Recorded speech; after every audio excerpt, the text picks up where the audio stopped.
स्वागत आप सभी का ग्लोबल अड्डा आप देख रहे हैं। मैं हूं आपके साथ पुनीत मिश्रा। तो एक तरफ गजा में जो अवैध नाकेबंदी समंदर की तरफ से इजराइल ने कर रखी है, उसको तोड़ने के लिए ग्लोबल समुद्र फ्लोटिला लगातार आगे बढ़ता जा रहा है। दूसरी तरफ गजा में जो कुछ चल रहा है आईडीएफ की तरफ से, उस कार्रवाई को रोकने के लिए बातचीत हुई है और एक प्रस्ताव लाया गया है। वो ट्रंप की तरफ से लाया गया है क्योंकि नेतन्याहू न्यूयॉर्क में थे और ट्रंप से बातचीत की और ट्रंप ने इसी दौरान एक प्रस्ताव रख दिया हमास के लिए कि हमास सब कुछ अगर बंधकों को छोड़ देता है तो सब बिल्कुल शांति शांति हो जाएगा। क्या कुछ कहा गया, क्या शर्तें हैं, हमास की तरफ से इसमें जवाब क्या आया है, ईरान ने क्या कहा है और बाकी के अरब कंट्रीज की तरफ से या मुस्लिम देशों की तरफ से इस पर प्रतिक्रिया क्या आ रही है। आने वाले दिनों में क्या गजा में जो चल रहा है वो थम जाएगा और ट्रंप का प्लान काम कर जाएगा। इन्हीं सारी चीज़ों को आज समझने वाले हैं, इस पर बात करने वाले हैं। मेरे साथ मेरे सहयोगी अंकुर त्यागी मौजूद हैं, सीधे उनके पास चलते हैं और सबसे पहले ट्रंप के गजा प्लान की बात करते हैं। सर बिल्कुल पुनीत, ये जो गजा प्लान आपने बताया है, ट्रंप टावर जो था, क्या नाम था उसमें जो गजा में उन्होंने ट्रंप की पहली योजना थी। ट्रंप दरअसल पूरे गजा को कंट्रोल नहीं, करना एक जो उन्होंने फोटो डाला था, मैं जो उन्होंने फोटो सोशल मीडिया पे जो वायरल हुआ वो था, मुझे अभी हाँ, क्षमा तो चाहूंगा। बेसिकली ये करीब करीब ऐसा ही प्लान है। इसमें कुछ भी ऐसा बहुत ज़्यादा डिफरेंट नहीं है।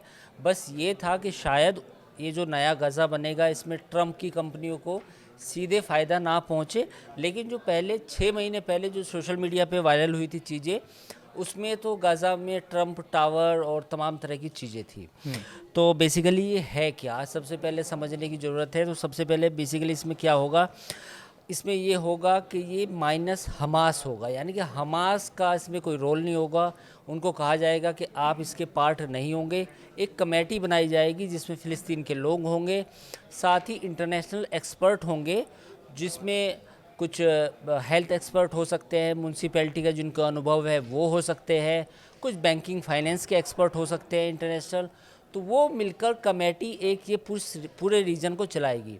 इस रीजन में एक स्पेशल इकोनॉमिक जोन बनाया जाएगा जहाँ पे कुछ फैक्ट्रियाँ लगाई जाएंगी लोकल, चाहे उसमें बेकरी की हैं, खाने पीने की चीज़ों की है। साथ ही स्पेशल टैरिफ होंगे, यानी कि जो पूरा इलाका है, जो ऑटोनोमस रीजन है, ये बाहर जॉर्डन, मिस्र और अमेरिका से जो सामान होगा वो काफ़ी रियायती दरों पे दिया जाएगा, जिसमें कोई हाई टैरिफ नहीं होंगे ताकि एक्सपोर्ट इंपोर्ट में कोई प्रॉब्लम ना हो। और इसमें होगा ये कि इसमें पूरा इसका रीडेवलपमेंट करा जाएगा। जितना भी फ्लैट किया गया है उसको फिर से बनाया जाएगा। सड़कें, स्कूल, बिजली, पानी, ये सब जिम्मेदारी इस कमेटी की होगी। और साथ ही आसपास के जितने भी मुस्लिम मुल्क हैं, चाहे उसमें कतर है, सऊदी अरब है और बाकी और भी जो मुल्क हैं वो हैं, जॉर्डन है, ये तमाम मिडिल ईस्ट के कंट्री उसमें मदद करेंगे, इमदाद देंगे। साथ ही अमेरिका भी इसे अच्छा खासा फंड करेगा। लेकिन इसमें प्रॉब्लम क्या है कि हमास ने इसको रिजेक्ट कर दिया है। और साथ ही वेस्ट बैंक में जो फ़िलिस्तीन अथॉरिटी है, महमूद अब्बास वाली, उसको भी कुछ ज़्यादा पसंद नहीं आया। हालांकि इजराइल इस पर लगभग एग्री होता हुआ दिख रहा है, बशर्ते गारंटी इजराइल ये चाहता है कि हमास के कोई भी मेंबर इसका हिस्सा ना बने। तो कुल मिला के जो गजा टावर, याद आ गया मैं नाम जिसमें कंफ्यूज हुआ, वो जो गजा टावर बनने थे वो ट्रंप की जो पहली योजना थी उसका एक थोड़ा सा डिटेल्ड वर्जन है और ये अमेरिका ने पेश किया है और अमेरिका के प्रेसिडेंट डोनाल्ड ट्रंप ने। अब सवाल ये है कि क्या इस ज़मीन पर लागू हो पाएगा या नहीं। तो इसके जो मुझे चांसेस लगते हैं वो बहुत कम है। वजह क्या है, क्योंकि हमास को बाहर सोचना कि हमास वहाँ पर नहीं होगा और वो आसानी से लोगों को काम करने देगा, जो बाहर की कमेटी आई थी, तो मुश्किल लगता है। क्योंकि अभी भी करीब करीब आधा हिस्सा गजा का, आधा तो चलो तबाह बर्बाद हो गया, उसमें कुछ नहीं है, पर आधे हिस्से में जो हमास के मेंबर हैं, स्लीपर सेल्स हैं, वो अभी भी मौजूद हैं। तो उनको आइडेंटिफाई, सेग्रीगेशन करना कि ये हमास सपोर्टर है, नॉन हमास सपोर्टर है, it is going to be very difficult task. ये बहुत मुश्किल टास्क है। और गाज़ा में जो एक मेंटलिटी है लोगों की, यानी कि जो उन्होंने इतनी तबाही देखी है, तो तो अब उन्हें ये समझा पाना कि हम आपके लिए बहुत अच्छा करेंगे, वो भी समझने की हालत में नहीं है, क्योंकि उन्होंने 2-3 साल से तो जंग देखी है, पिछले 50-70 सालों में कत्लेआम देखा है। तो अब उनको कोई ऐसा प्रपोज़ल देना कि रातों रात आप के अमन चैन आ जाएगा, बहुत मुश्किल है। ये इसमें कुछ मियाद भी ट्रंप दे रहे हैं और ये कह रहे हैं कि अगर हमास मान गया तो ठीक, वरना मेरी तरफ से खुली छूट। हाँ, बिल्कुल वो बात है कि हमास ने अगर इस प्रपोज़ल को माना, पहली बात तो हमास का कहना ये है, जो उनके प्रवक्ता हैं, उनका नाम है महमूद मरदावी, उनका कहना ये है कि we don't have a written document, कि हमें कुछ ऐसा लिख के नहीं मिला कि ऐसा होगा। किसी की सुनी सुनाई बातों पर मान लेना कि ऐसा होगा, तो ऐसा नहीं होगा।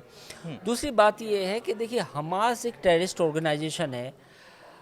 आपने सीरिया में क्या किया? सीरिया में आपने एक, जिसको आप टेररिस्ट कहते थे, उसको आपने वहाँ की सत्ता दी।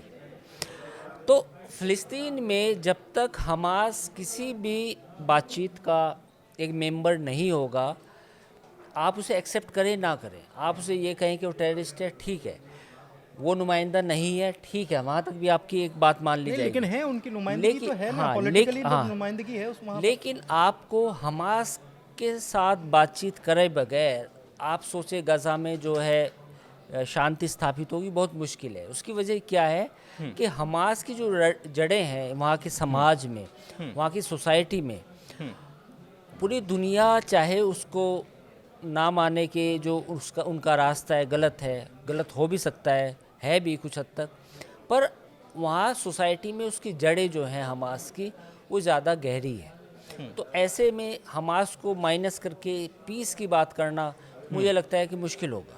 लेकिन हमास कह रहा है कि हम रिव्यू करेंगे। अच्छा, ये इससे बड़ी बात ये है कि फ़िलिस्तीन अथॉरिटी, पीए और हमास दोनों ये कह रहे हैं कि सिक्योर फ़िलिस्तीन सेल्फ डिटर्मिनेशन, यानी कि इसमें किसी की दखलंदाजी हमको बर्दाश्त नहीं है।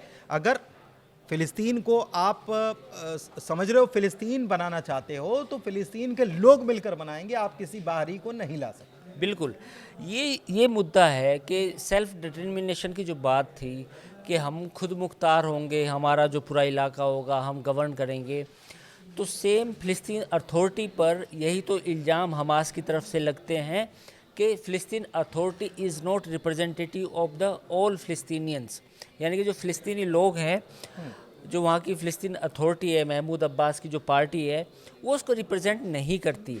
हमास जब गाज़ा 2007 में उन्होंने जब सीज़ किया, 2006-7 में गाज़ा में जब हमास की गवर्नमेंट बनी, तो उन्होंने इसी मुद्दे पर वहाँ इलेक्शन में जीत हासिल की थी कि जो फ़िलिस्तीन अथॉरिटी है वो वेस्ट की और दूसरे मुल्कों की पपेट है। हाँ। पपेट है, तो पपेट ही बोलते थे।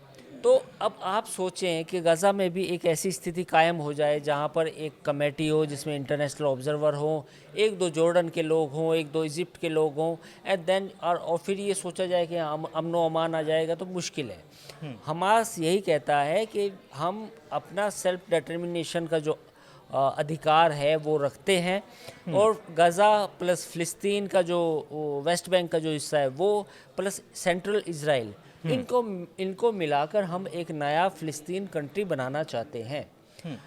जो उनका रास्ता है उससे पूरी दुनिया असहमत हो सकती है, असहमति का अधिकार भी है, और जो उन्होंने 7 अक्टूबर को 2023 को किया उसकी भी निंदा होनी चाहिए, क्योंकि आप बेगुनाहों को नहीं मार सकते। यहाँ पर कोई हम महिमा मंडन नहीं कर रहे, पर रियलिटी ये है कि जो गज़ा का सोसाइटी है उसमें जो हमास की जो जड़ें हैं वो डीप रूटेड है, उन जड़ों को इतनी आसानी से काटना बहुत मुश्किल होगा। अच्छा, एक चीज़ और है कि ये सब जो हो रहा है इसमें बाकी लोगों की प्रतिक्रिया, जैसे फ्रांस की तरफ से जो फ़िलिस्तीन को फ़िलिस्तीन बनाने में या उसको एक राज्य का दर्जा देने में सबसे अगुवाई कर रहा था, वहाँ से इमानुएल मैक्रों की तरफ से इसके लिए कहा गया कि बहुत अच्छा काम किया आपने, बहुत अच्छी बात कर रहे हैं। लेकिन दूसरी तरफ अरब कंट्रीज़ और यमन और ईरान की तरफ से इस मामले में क्या प्रतिक्रिया आई है, कतर की तरफ से? देखिए, ईरान और कतर तो कुछ हद तक सपोर्ट कर सकता है इस प्लान को, हालांकि पूरी तरह सपोर्ट अभी नहीं किया है। ईरान ने लेकिन इस प्लान को रिजेक्ट किया है। ईरान ने कहा कि जो फ़िलिस्तीन के लोगों का सेल्फ डिटर्मिनेशन है वो अधिकार होना चाहिए। कतर ने थोड़ी सी सधी हुई प्रतिक्रिया दी है। उसने कहा है कि पॉलिटिकल डायलॉग से मसला हल हो सकता है और कतर इसमें बातचीत कर सकता है, पर एक तरफा अगर आपने प्लान को लागू किया जो हमास को मंजूर ना हो और उसमें हमास की हिस्सेदारी या भागीदारी ना हो, तो ऐसा प्लान सस्टेनेबल नहीं है। ये दोनों मुल्कों का कहना है। अब इसमें एक मुद्दा ये भी आता है कि नेतन्याहू ने कतर के आमिर से बात भी की, तो वो भी एक इंटरेस्टिंग मसला उभर के सामने आया है। शायद मुझे लगता है कि डोनाल्ड ट्रंप की तरफ से ऐसा कहा गया होगा कि आप उनसे बात करें, थोड़ा मामले को ठंडा करें। ठीक है, तो कुल मिलाकर अभी हमने समझा कि क्या परिस्थितियां बन रही हैं गज़ा में। मैंने आपको शुरुआत में जहां से कहानी शुरू हुई थी, जब चर्चा शुरू हुई थी, वो थी ग्लोबल सुमुद फ्लोटिला, जो कि जहाज़ों का एक बेड़ा है और इसमें तुर्की के जहाज़, जंगी जहाज़ भी हैं जो उसको सुरक्षा प्रदान कर रहे हैं और ये बढ़ता जा रहा है गज़ा पट्टी की तरफ, समंदर की तरफ से। और वहाँ पर इनका लक्ष्य है मदद पहुँचाना, एड पहुँचाना, ज़रूरत की चीज़ें पहुँचाना, दवाइयाँ पहुँचाना, और तमाम दुनिया भर के लोग इसमें मौजूद हैं। ये लग रहा है कि 2 दिनों के भीतर वहाँ पर पहुँचा है। इस बीच 72 घंटे का वक्त ट्रंप ने दे दिया है हमास को। हमास ने कहा है कि अभी हमारे पास कोई रिटर्न में कोई ऑफर नहीं आया, लेकिन कतर ने क्या कहा है? कतर ने कहा है कि हम बातचीत करने के लिए, मध्यस्थता कराने के लिए एक बार फिर से तैयार हैं। तो आपको क्या लगता है कि मध्यस्थता होगी या फिर से जंग होगी? क्योंकि नेतन्याहू का प्लान जो है वो कह रहा है हमास की ये एक मिरर की तरह है कि नेतन्याहू के नज़रिए से ये पूरा प्लान बनाया गया है। तो आपको क्या लगता है? ग्लोबल अड्डा में कमेंट के जरिए ज़रूर बताइएगा। फिलहाल चर्चा को यहीं समाप्त करते हैं। बहुत धन्यवाद।